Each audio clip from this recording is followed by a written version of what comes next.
What's going on, fellas? So on my last video, some guy left a comment asking me a very important question. He said, so his parents were divorced and he grew up seeing all the troubles that his parents was going through when they were going through the divorce. And I think he also mentioned that he saw some of his other friends other friends' parents also going through the same type of issues. And so he's against this legal marriage that we see in the West, in America, and in the U.S., Canada, all the Western civilization, all the Western countries, where you see the marriage laws are highly stacked against men. And so he wants to know, once he becomes successful, should he go out abroad to find women overseas and settle down with them? If that's a good solution, if that's a good choice or not.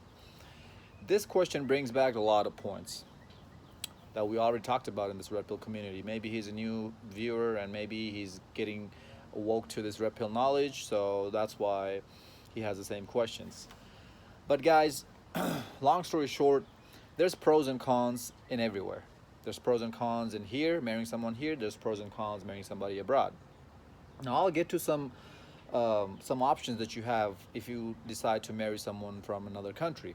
There's few options that you can go by if you want to go by that, if you want to follow those. But before I get into that, what you need to understand is why you want to get married. That's the question you need to ask yourself. Is it because something that you truly desire? Is it because something you're being forced into thinking that you desire? Is it because you see everybody doing it, so that's why you gotta do it, otherwise you feel like you're not fulfilled?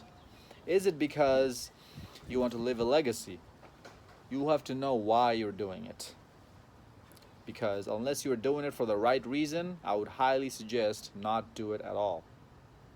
Because if the reason is wrong, no amount of justification and no amount of effort is going to make your marriage be worthwhile. You know, before I got into this engineering degree, I had to ask myself over and over again, is it why am I doing this? One of the biggest factor was money. And that was enough of a motivation for me to keep going after this. And eventually I started liking the material I was learning, and I built up a love hate relationship with it. But you need to find something that actually makes sense to you. You need to find a reason that actually makes sense to you before you even think about marrying or long-term dating anyone or cohabitating. See, one of the beauty of red pill that also has a curse to it as well is that we are free to do whatever we want. Now that can mean that you slay chicks right and left till the day you die. That can mean that you marry someone and stay with them for 30 years, at the towards the end of your lifetime. Whatever it is you want to do, if you truly want to do this, if that's something you truly desire, then go for it, sure. But if this is any of the reasons like why most men do end up getting married, such as parents are telling them, friends are telling them, they are in a scarcity mindset, is that they're thinking that, oh, I'm getting old, I'm not going to find somebody to have sex from or hang out with. And all these reasons are very unreasonable, because if you make your lifestyle to the point where it's very attractive to other people, you're always going to have girls in your orbit. Always. Even when you're 70, 80 years old. If you make closer to $1 million, and at that point you should be getting pretty close to making that, if you're planning on sleeping around with women till the day you die, till the day you die.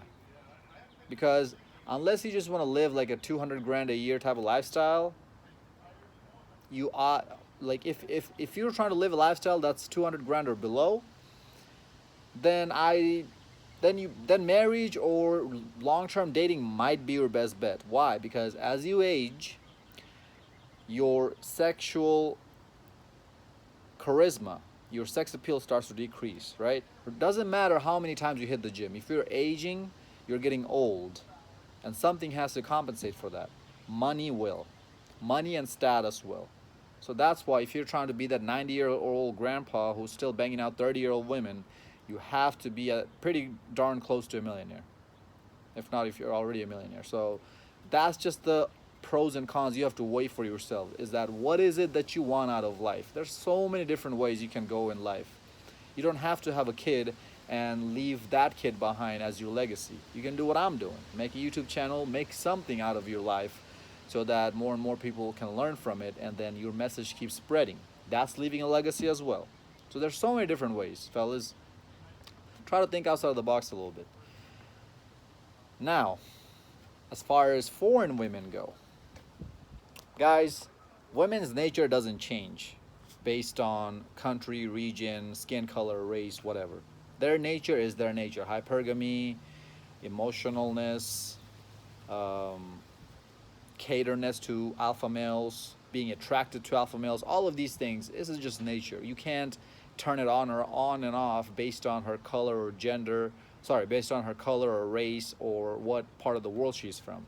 What does depend and vary though is how feminine she usually treats you, how feminine she is usually with you. And I'm actually from a third world country, and I know from first-hand experiences that women there are more feminine than women here. Why? Because they haven't bought into the feminist ideology completely yet back there. And they just don't have the opportunities as much as the Western women do. It's because of the countries over there are poor, so the government cannot support the women there. So automatically they have to depend on a man. That does not mean that they are not capable of bending you over in the divorce courts. Now there's few ways to get around that. Each way has its pros and cons. First way is you moving out to another country where the marriage laws are not in favor so much of women. It's not stacked so highly against men. And you just completely move in your lifestyle there, you live there, you end up settling down there, you marry her there. And for the most part, those countries are going to be very poor, a lot poorer than the West. So if you have your lifestyle set and you made pretty good living in the West, you can cash out all your cash from here and go there and live like a king. Because I think it's like in Philippines or something like that, I think it's $5 a night to stay in a hotel, something like that, right? So living expenses is really, really cheap in those countries, in those poor countries. I'm just giving Philippines as an example, but most of those countries, even Ukraine, there's beautiful women there, and it's very cheap to live there, right? That's one option. Now, what are you losing if you're doing that? You're losing your freedom. You're losing the protection. I mean, the freedom and the protection, in my opinion, is not even comparable to the West, right? The amount of freedom and protection you get in the West, especially in America, you don't get that anywhere else in the country. So you have to protect yourself, and you have to be careful what you say to people. You're not free to say whatever you want, and you're not free to do whatever you want as you are here. There's no First Amendment like that in a lot of other countries. So you have to know the laws and everything else in there. Another option that you might have is you marry somebody abroad, you leave her there, and you come back here, right? You stay here while she stays there. You do this long distance. Now, the pros are there is that you can still have your fun with other girls on the side here that she wouldn't know about. That, again, you're stepping behind her back, because you don't see her every night, every day. You're probably going to see her twice or 3 times a year, and you need to take care of your physical needs. I say that as a pro because I'm a dog. I'm not the settling down type of guy. So when I can see an opportunity is that I can have my I can have my cake and eat it too, I'm going to take it. If I see that I have a wife who I can always go back to and get sex from, and I can have other chicks, and I can have fun with other chicks here, and my wife will never know about it, oh, you best believe I'm jumping on that offer. But what are the cons with that? The cons is, if you have kids, now you have to decide which country you want to have the kid to be born in. Right before your wife breaks her water and goes into labor, you might want to consider bringing her here on a vacation. And it just happened to be that she broke her water here. The kid gets born into the States. The kid becomes a citizen here. The kid has the citizenship, and then when her visa expires, you take her back and you tell her, "Oh yeah, honey, I'll apply for citizenship for you. No worries." But you never do, because you really care about the kid a lot more than you care about the woman. Again, it's what you want. What kind of relationship do you want with her? That's the question you have to ask yourself. Then another con is you don't know what she's doing in that country. She might be getting run through by other dudes too. While you were having fun here with other women, she probably having fun with other dudes over there. Another con is, for the most part, when you marry these girls from other poor countries, you're not just marrying her, you're marrying her whole family. So now you have to not only financially support her, you also have to start sending money to her family, her sisters, her mother, her brothers, because guys in those countries can't really make it that far because of the lack of opportunities there. So guys aren't that established there either. That's why if you just go from America and you're a loser here, you're an incel here, but you're in the Philippines or you're in a very poor country, automatically you're a Chad. Just the fact that you're from America. So this is just a measure. This is just an example of what status can do for you. You're a high status male when you get outside the country and you go to these other places around the world, which is why most guys in America think that, oh, just because I leave the country, I'm gonna have much more luck with women. Now, what do you mean when you say much more luck with women? Again, you have to ask yourself, what do I want? Do I want to sleep around with these chicks? Yeah, you're gonna have tons more luck. I promise you on that. Especially if you keep your body in check and you're successful and you have money. Oh yeah, dude. Trust me, because these women don't have these entitlement mindset like how the Western women do. If you just go up to and talk to a woman, even if she's not attracted to you, she's still gonna be nice to you. She's not gonna give you this cold shoulder and tell you to F off in a nice way, right? She's still gonna give you the time of her day, even though she's not attracted to you. This is just called simple human politeness. Just that quality that most of American women don't have, if not like, and when I say most, I mean like 99% of American chicks don't have this human quality of being polite to somebody who you don't physically seem attracted to, but they try to come talk to you or whatnot. And as I just said, you're automatically you're a Chad just because you come from America. You have status. You can give them opportunity. You can take them to America. That's how they think it. That's how they think, because most people still think that guys are very, very oblivious to this red pill knowledge. I mean, it's actually true. Most guys are oblivious to this red pill knowledge, so that's why most guys don't weigh out their options, and they blindly trust somebody. They blindly start throwing their money at them. Like there was like a show in the TV of this 54-year-old man, very short, very ugly, doesn't even have a neck, and he went out with this Filipino chick. She was like 20 something years old, very, very young. And he sent her $5,000 worth of gifts in the span of 2 months.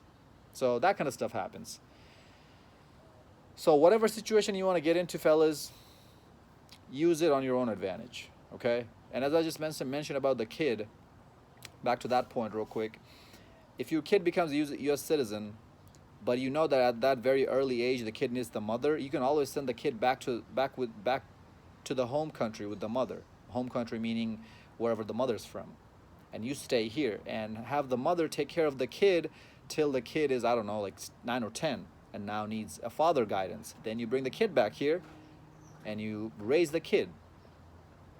But again, cons with that is a kid needs a mother and a father both to be properly raised in a family. Not saying it's not possible. With single fathers actually have higher rates of being more successful than single mothers raising their kids. And the pros with that is that now you don't have anybody to nag and question your decisions. If you want to, however you want to raise the kid, you do it you do it on your own way. Nobody's there to judge your way. Nobody's there to say that, oh no, my kid is not going to go through that. My kid is not going to do this, that, and the other. You're the boss of your own situation. So, yeah, fellas, I mean, build your life up, be successful. Even at that point, I mean, if you're just trying to have fun, if you're not trying to have any kind of long-term situation going on with anyone, you don't even need to go in the overseas to have fun. Tons of American chicks will still throw themselves at you. Now, keep in mind, most women are trash here. I already made a video right before this talking about that. So yeah, these women are not going to be wifey materials or girlfriend materials, but they're definitely fun material. So you can have your fun here too, if having fun is your main purpose. But from your question, it didn't seem like having fun was your main purpose. It seemed like you wanted to get married. But before that, keep asking yourself, why is it that I want that? You have to come up with a solid reason of why you want to get married. Because if it's the wrong reason, I promise you, you're going to shoot yourself in the foot. And let's say you're 22. I don't know how old you are. You never mentioned. Doesn't matter. Let's say you're 22. 10 years from now, when you're 32, and you're actually successful, and you've actually made it, maybe your mindset will change about marriage. Maybe you'll think that, you know what, marriage is not my thing. I'm going to keep having fun for the rest of my life. Or maybe you might go deeper into that thought of getting married. You might say, you know what, I really want to settle down right now. But again, whatever it is that you do, if you go the marriage route or if you go the bachelor route, make sure you do it for a good reason. If you go to the bachelor route, don't just do it all just because I want to have sex. That's not a very good reason. You should do it because, you know, nobody's there to take your resources away from you. Nobody's there to control you. Those are very good reasons. So there's pros and cons in every situation. You just have to weigh them out and see which one favors your situations the best. Which one fits your shoes the most, right? Guys, just because she lives in a foreign country and she looks pretty and she's feminine to you does not mean that she is not going to, does not mean that she will never or she cannot switch up on you.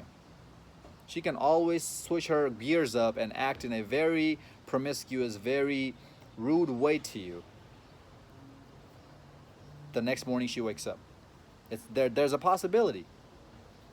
Now, there are certain red flags we talk about in the red pill community that you need to watch out for. That helps you filter a lot of these women out.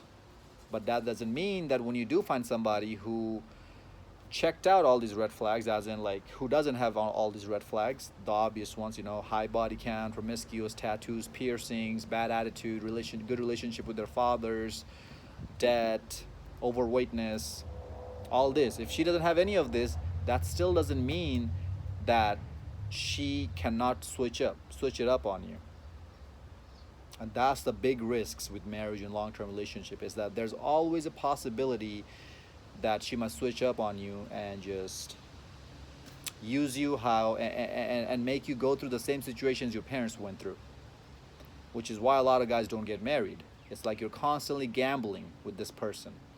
And that's just not the lifestyle for me. I don't look at that lifestyle and tell myself that, oh man, gee, that looks like very fun lifestyle. Let me go through that. Let me experiment my life like that. I'm not gonna experiment half of my life into something like that. But hey man, if that's you, if that's really what you want, and you have a really good reason to back that up for choosing that kind of lifestyle, more respect to you. So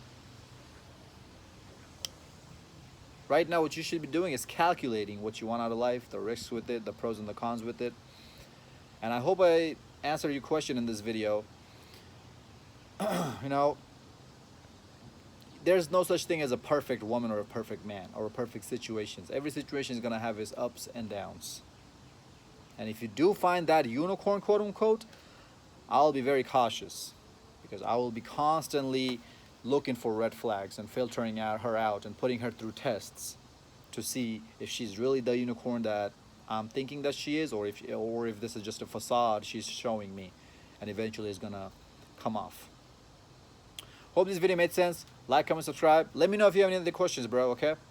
I think I covered pretty much all the aspects I wanted to talk about, but if I left something and you're not sure about it, let me know in the comment box below. And if I don't get to your YouTube comment, because sometimes YouTube doesn't notify me if somebody commented on my videos, DM me on Instagram at ZekePeak. Same way how you'd spell on my channel name on YouTube. The same way how you spell my channel name on YouTube is the same way you'd type in on Instagram. I check my DMs a lot more regularly because I get notified on those a lot more regularly than I do on YouTube. But until next time, stay blessed, stay beautiful, and above all, stay classy.